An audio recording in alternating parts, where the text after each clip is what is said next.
এই মঞ্চে দাঁড়িয়ে কিছু বলা আমার কাছে খুব স্পর্ধা এবং মানে খুব কঠিন কাজ লাগে।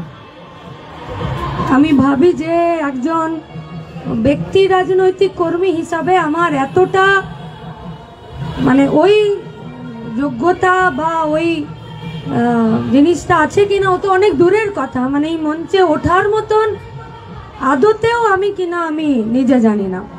কিন্তু জয়রাজ একটা কথা বললো যে উনি মীনাক্ষী বলেছেন, আমরা বলি যে আমরা যুবরা ডিওয়াইএফআই বামপন্থী বিপ্লবী যুব সংগঠনের আমরা যারা কর্মী, যারা এই অর্গানাইজেশনের নাম লেখায়নি তারা বিপ্লবী যুবকর্মী নয়। অবশ্যই যেদিনকে খুঁজতে পারবো, যেদিন সেই চোখটা তৈরি হবে, সেদিন চোখ মেললেই গোটা রাজ্যের এরকম অসংখ্য যুবকর্মীদেরকে দেখতে পাওয়া যাবে। যারা উপস্থিত ছিলেন তাদেরকে অনেক অভিনন্দন, ধন্যবাদ। আমাদের সাথে 50টা দিন হেঁটেছেন, আমাদেরকে উৎসাহ জুগিয়েছেন, আপনাদেরকে আরো একবার লাল সেলাম। এর পাশে খুব চিৎকার হচ্ছে, আমি গান বলতে পারছি না, কারণ আমি যখন ছোট ছিলাম তখন একটা সিরিয়াল দেখতাম টিভিতে, সেই টিভিতে ওই সিরিয়ালে দেখাতো যে সতীদাহ প্রথা চলছে। তো যখন সতীকে দাহ করা হতো তার পিছনের যা অর্থনৈতিক কারণ ছিল, যা তৎকালীন সামাজিক কারণ ছিল, আসলে সেই কারণগুলো মধ্যযুগীয় প্রথা ছিল।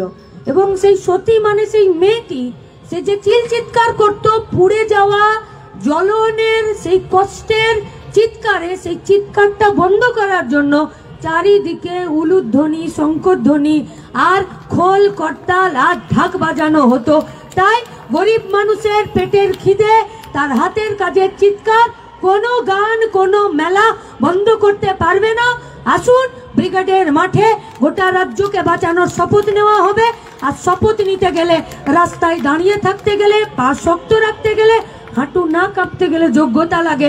সেই যোগ্যতা অবশ্যই আছে, আর সেই যোগ্যতা নিয়ে ব্রিগেডের মাঠে আপনাদের অপেক্ষায় এক বুক আশা নিয়ে আমরাও অপেক্ষা করে থাকবো। আপনাদের সকলকে ধন্যবাদ ব্রিগেডের এই প্রচারকে প্রত্যেকটা প্রান্তিক মানুষের কাছে নিয়ে যেতে। और हिंदी में बोला जाता है, भगत सिंह भी बोले थे कि बहरों को सुनाने के लिए जोरदार धमाके का जरूरत है। তাই এই ধামাকা খুব ছোট, ব্রিগেডে যে ধামাকা হবে সেই ধামাকাতে আমরা কথা দিচ্ছি, শাসক, চোর আর দাঙ্গাবাজদের কানে আমরা তালা লাগিয়ে দেবো। অনেককে অপারেশনও করতে হবে ফিরে কানে শোনানোর জন্য। আসুন।